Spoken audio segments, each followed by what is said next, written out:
যদি মৃত ব্যক্তির ভাই থাকে, আখরের বহু বচন ইখওয়াতুন, যদি একাধিক ভাই থাকে, ভাই বোন থাকে, ওই ক্ষেত্রে ফালিহুম বিসুদুসি মিন বা'দি ওয়াসিয়াতিন ইউসা বিহা আও দাইন। তখন যদি মৃত ব্যক্তির একাধিক ভাই থাকে তখন মার অংশ হবে ওসিয়ত এবং ঋণ পরিশোধ করার পরে তার 6/1 তাহলে এখানে আমরা একটা বিষয় দেখতে পাচ্ছি, ওসিয়ত এবং ঋণ পরিশোধ করা। ওসিয়ত খিলাফ করা, ঋণ পরিশোধ করা। ওসিয়ত খিলাফ করা, কিছু কিছু কাজ ওসিয়ত খিলাফ করা, পূরণ করা সেটা ওয়াজিব, কিছু ক্ষেত্রে সেটা ওয়াজিব থেকে নিচে নেমে এসে সুন্নত, অনেক ক্ষেত্রে মুস্তাহাব হয়ে যায়, অনেক ক্ষেত্রে জায়েজ পর্যায়ে থাকতে পারে ওসিয়ত পরিস্থিতির মোতাবেক। কিন্তু ঋণ অবশ্যই খরচ। কোন একটা লোক যখন মারা যায় তখন সর্বপ্রথম তার দায়িত্ব তার দাফন কাফনের ব্যবস্থা করা। দাফন কাফনের ব্যবস্থা করার পর তার সমস্ত সম্পদ যদি ঋণের ক্ষেত্রে ব্যয় করে দিতে হয়, ঋণ সবার আগে ঋণ পরিশোধ করে দিতে হবে। যেহেতু আল্লাহ তাআলা কোনো মানুষের ঋণ পরিশোধ, কোনো মানুষ আল্লাহ তাআলা মানুষের সব কিছু গুনাহ মাফ করতে পারবে, কিন্তু ঋণের গুনাহ মাফ করবে না। এবং পর্যন্ত আল্লাহ তাআলা গুনাহ মাফ করবে না। গুনাহ মাফ করে দিতে পারবে, তবে ঋণের গুনাহ, ঋণ সংক্রান্ত গুনাহগুলো মাফ করবে না। আর একটা হাদিসের মধ্যে আছে, আল্লাহ রাসূল সাল্লাল্লাহু আলাইহি ওয়াসাল্লাম বলেন, ইউগফারু যুনুবা শুহাদাই ইল্লা দুয়ুল লাইল, গুনাহ সব মাফ, তবে ঋণ মাফ নয়। তাই কোনো কিছু মারা যায় তাহলে কি করতে হবে? ঋণ পরিশোধ করতে হবে। এখন ঋণ পরিশোধ করতে করতে কোনো লোক মারা গেছে, তার 10 লক্ষ টাকা অ্যাকাউন্টে আছে, কিন্তু তার ঋণ 12 লক্ষ টাকা পড়ে গেছে, ঋণ আছে। কি করবে? তার মৃত্যুর দাফন কাফনের পরে তার 5,000 2,000 খরচ যা যায়, বাকিগুলো সব টাকা তাকে দিয়ে দিতে হবে।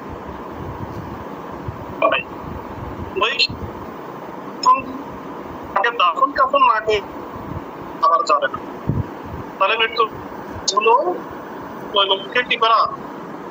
দাফন কাফনের ব্যবস্থা করা।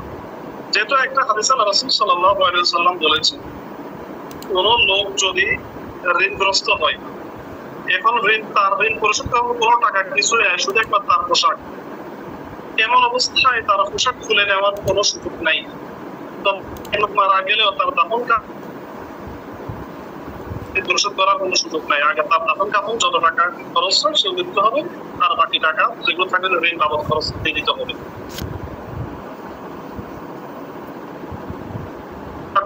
শর্ত সাপেক্ষে ওসিয়ত পূরণ করা ওয়াজিব। কতটুকু সম্পদ থেকে ওসিয়ত করা যাবে? 1/3 থেকে।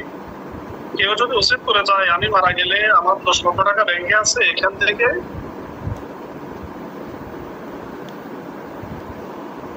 কতটুকু দিতে হবে? 10 লক্ষ টাকা সবগুলো দেওয়া,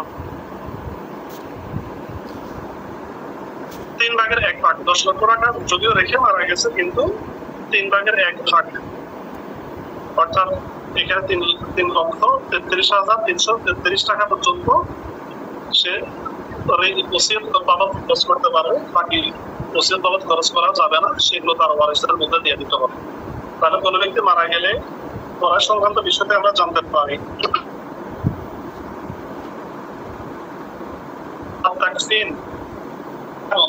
দাফন কাফনের ব্যবস্থা করতে হবে, কোনো ধরনের ইসরাফ তাকদীম করা যাবে না, কোনো দরকার পূর্ণ করা যাবে না, আবার বেশি অতিরঞ্জিত ব্যয়। 2 নম্বর সেটা দায়ী ঋণ পরিশোধ করতে হবে। 3 নম্বর সেটা হলো ওসিয়ত খিলাফ করতে হবে। 4 নম্বর ধাপ সেটা হলো ওয়ারিসদের মধ্যে শরীয়তের নিয়ম অনুযায়ী সুষ্ঠুভাবে সম্পদ বন্টন করতে হবে। এই 4টা বিষয়, এই 4টা বিষয় আমরা কোরআন আয়াত থেকে ব্যাখ্যা বিশ্লেষণ করে এগুলো আমরা জানতে পারি। এছাড়া আল্লাহ তাআলা আমাদেরকে সান্ত্বনা দেওয়ার জন্য এবং আমাদের বিবেক বুদ্ধি করে দেওয়ার জন্য আল্লাহ তাআলা বলেন,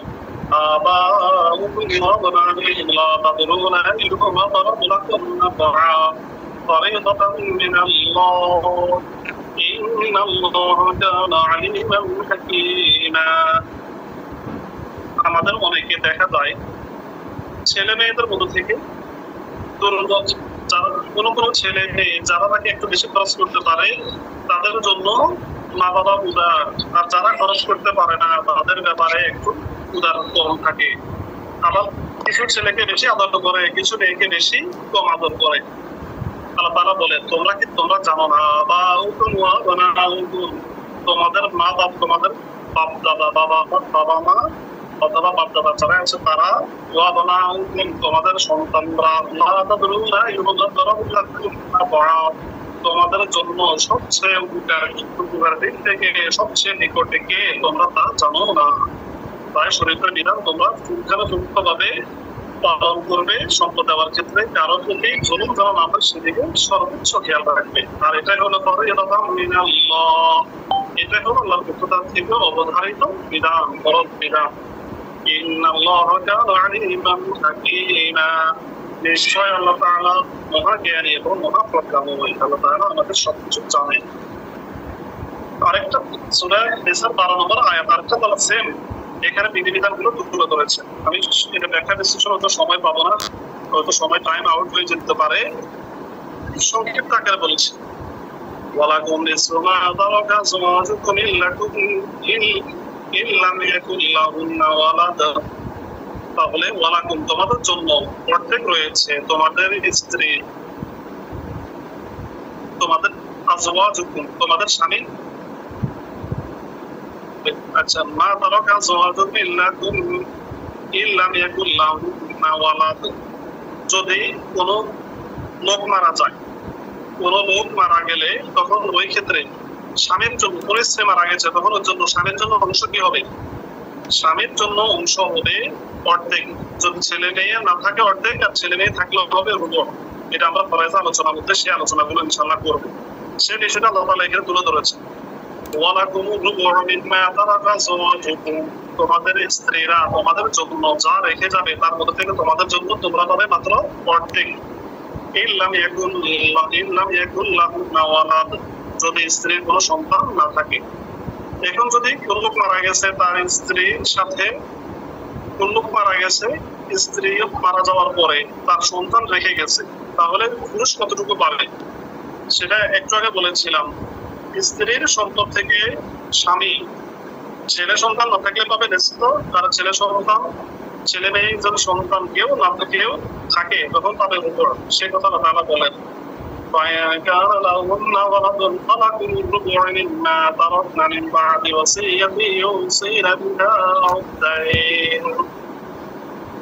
আর যদি তাদের কোনো সন্তান থাকে তোমাদের জন্য হবে রুবু, 4/1 যে সম্পদ তারা তোমাদের জন্য রেখে গিয়েছে ওসিয়ত খিলাফ দাইন ঋণ পরিশোধ করার পরে। তাহলে এখান থেকে আমরা স্বামীর অংশ কতটুকু স্পষ্ট বা সেখানে জানতে পারছি। স্বামীর অবস্থা দুইটি, যদি সন্তান থাকে সেটা হলো নিসফ অর্ধেক, আর সন্তান যদি না থাকে সম্পদ পাবে নিসফ, আর সন্তান যদি থাকে তবে রুবু 4/1, অর্থাৎ 20 লক্ষ টাকা। কোন নারী তার যদি মোহরানা ছিল 4 লাখ টাকা, মোহরানার টাকা যদি স্বামী স্ত্রীকে পরিশোধ করে দিয়ে গেছে, দিয়ে রাখছে, কিন্তু একটা জায়গা যদি কিনে দিয়েছে বা তার মোহরানা 4 লক্ষ টাকা তাকে দিয়ে রাখছে, এখন যদি স্ত্রী মারা যায় তাহলে স্বামী পাবে অর্ধেক, 2 লক্ষ টাকা স্বামী স্ত্রীর মোহরানা থেকে হোক অথবা তার সম্পদ থেকে হোক অর্ধেক পেয়ে যাবে। আর যদি সন্তান থাকে তাহলে এখানে 1 লক্ষ টাকা পাবে, 4/1 পেয়ে যাবে। এভাবে আল্লাহ তাআলা ওয়ালাহুন্না রুবু মিম্মা তারাকতুম ইল্লাম ইয়াকুল লাহুম, এটা হলো অপর পক্ষে একটু আগে আলোচনা করছে, সেটা হলো পুরুষরা কাকে মহিলা মারা গেলে। এখন আমরা আলোচনা করব পুরুষ যদি মারা যায় মহিলা কিভাবে, বিপরীত পক্ষ। তাহলে সেখানে আবার আমি অংশটা বলে ফেলি। কোন পুরুষ যখন মারা যায়, যেমন এক্সাম্পল একটা লোক আব্দুর রহমান বা আব্দুর রহিম, যেখানে একটা লোক মারা গেল, তার সম্পদ রেখে সে মারা গেল 8 লক্ষ টাকা, তার 8 লক্ষ টাকা ব্যাংকে অ্যাকাউন্টে আছে। শরীয়তের বিধান হলো এখন আব্দুর রহিম মারা যাওয়ার সময় তার সন্তান ছিল কি ছিল না। যদি আব্দুর রহিম মারা যাওয়ার সময় সন্তান না থাকে, মাত্র বিয়ে করছে, কোনো সন্তান কিছুই নাই, তখন ওই ক্ষেত্রে স্ত্রী পাবে 4/1, মানে 8 লক্ষ। তাহলে 8 লক্ষ টাকার 4/1 হলো কত? 2 লক্ষ টাকা পাবে। আর যদি সন্তান থাকে তাহলে ওই ক্ষেত্রে আব্দুর রহিম মারা যাওয়ার পরে তার 8 লক্ষ টাকা সম্পদের মধ্য থেকে 8/1, অর্থাৎ 1 লক্ষ টাকা স্ত্রী পাবে। আর বাকি 7 লক্ষ টাকা সন্তান এবং অন্যান্য ওয়ারিস যারা আছে তাদের মধ্যে শরীয়তের নিয়ম অনুযায়ী সুষ্ঠুভাবে বন্টন করতে হবে। আর সেই কথা আল্লাহ তাআলা বলেছেন। فإن كان لكم ولد فلهن الثمن مما تركتم من بعد وصية توصون بها أو دين ولهن الربع مما تركتم إن لم يكن لكم ولد। তোমাদের তাদের জন্য 4 ভাগের 1 ভাগ হবে যদি তোমাদের সন্তান না থাকে, আর যদি তোমাদের সন্তান থাকে তাহলে তাদের জন্য অর্থাৎ স্ত্রীর জন্য হবে 8 ভাগের 1 ভাগ, তোমাদের ঋণ ওসিয়ত ইত্যাদি এগুলো পূরণ করার পরে।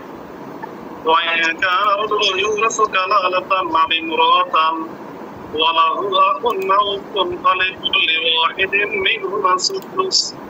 এখন সে আরেকটা অংশ আলোচনা করছে, সেটা হলো একটা পুরুষ স্বামী এখনো সিঙ্গেল, তার এখনো বিয়ে করে নাই, এখনো সম্পূর্ণ এখনো ব্যাচেলর রয়েছে, এমন অবস্থা যদি হয়ে থাকে তার ভাই এবং বোন আছে, তখন ভাই এবং বোনের জন্য কত 6 ভাগের 1 ভাগ, 6 ভাগের 1 ভাগ সম্পত্তির অংশ রয়েছে। যদি ভাই বোন একাধিক হয়ে থাকে فهم شركاء في الثلث من بعد وصية يوصى بها أو دين। আর যদি ভাই বোন একাধিক থাকে তখন ওই ক্ষেত্রে 3 ভাগের 1/3 মধ্যে সবাই অংশগ্রহণ করবে, সবাই 1/3 মধ্যে যতটুকু সম্পদ থাকে ততটুকু তারা পাবে। এখানে হয়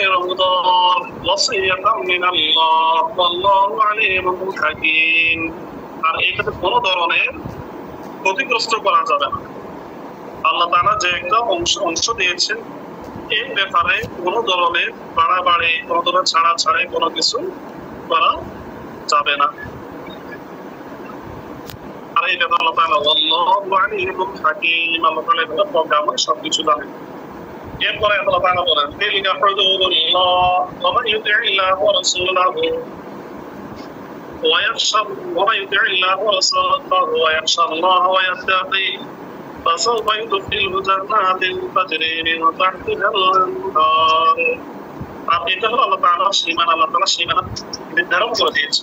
পুরুষ কতটুকু পাবে, মহিলা কতটুকু পাবে, ছেলে কতটুকু পাবে, মেয়ে কতটুকু পাবে, বাবা কতটুকু পাবে, মা কতটুকু পাবে, বোন কতটুকু পাবে, নাতি কতটুকু পাবে, বৈপিত্রীয় ভাই, বৈপিত্রীয় বোন, এরপর দাদা কতটুকু পাবে, দাদি কতটুকু পাবে, বিস্তারিত 12 প্রকার সম্পদের যে অংশ, এই অংশটি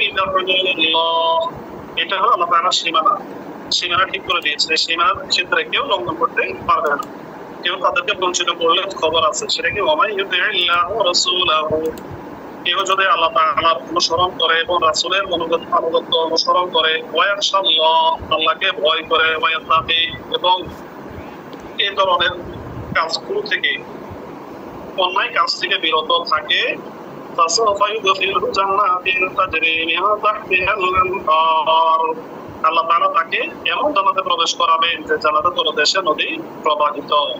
তাহলে বুঝা গেছে ফরাইজ এমন একটা বিদ্যা, যে বিদ্যা পালন করতে পারলে আল্লাহ তাআলা তাকে সরাসরি জান্নাত দান করবেন। সুবহানাল্লাহ। তাহলে আয়াতটা আমরা কি বুঝতে পারছি? ফরাইজ বিদ্যা এমন একটা বিদ্যা যে বিদ্যা অনুকরণ করে আমরা যদি আমাদের সম্পদগুলো, আত্মীয় স্বজন যারা ওয়ারিস, জলিল আকাম জলিল গুলো যারা আছে, শরীয়তের নীতি অনুযায়ী সুষ্ঠু সুন্দর বন্টন করতে পারি, তাহলে তার জন্য এর বিনিময়ে আল্লাহ তাআলা আমাদেরকে জান্নাত দিবেন। এই জন্য ফরাইজ আমাদের জন্য সবার জন্য শিক্ষা ফরজ। কোরআন যেমন শিক্ষা ফরজ, কোরআন ছাড়া নামাজ হয় না, তদ্রূপ ফরাইজ ছাড়া পরিপূর্ণ ইলমটা অর্জন হবে না। ইলমে ফরাইজ ছাড়া বিশেষ করে জায়গা জমি, পার্থিব জীবনের যে বিশাল একটা অংশ উত্তরাধিকার বিষয় থেকে বঞ্চিত থাকতে হবে। এই জন্য আমাদের সবার একান্ত প্রয়োজন ইলম ফরাইজ বিদ্যা যথাযথভাবে শিক্ষা পালন করা। সূরা নিসা আরেকটা আয়াত আছে, সে আয়াতটা আপনারা মুখস্থ করে ফেলবেন যদি সম্ভব হয় ইনশাআল্লাহ। হয়তো আমাদের একটু পরে বন্ধ হয়ে যাবে, সময় সর্বশেষ ঘনায় আসছে, তো আপনাদের প্রতি বিনীত আরজ থাকবে। আপনারা ইনশাআল্লাহ যারা পেড কোর্সে আছেন বা পেড কোর্সে নাই, যারাই আছেন, এই ফরাইজের মাত্র 15টা ক্লাস, সর্বোচ্চ 15টা ক্লাস আমাদেরকে টার্গেট দিয়েছি। ইনশাআল্লাহ 15টা ক্লাস মধ্যে আপনাদের পড়া শুরু থেকে শেষ পর্যন্ত সব আপনাদের বাড়িতে কাজ দেওয়া হবে না, সাথে সাথে আমার সাথে মুখস্থ করাই দিব, আমার সাথে আমি মুখস্থ আদায় করে নিব এবং বিষয়টা একেবারে সহজ হয়ে যাবে। কারণ আমিও এই বিষয়টা সরাসরি মুখে মুখে শিখেছি, মুখে মুখে শিখিয়েছি।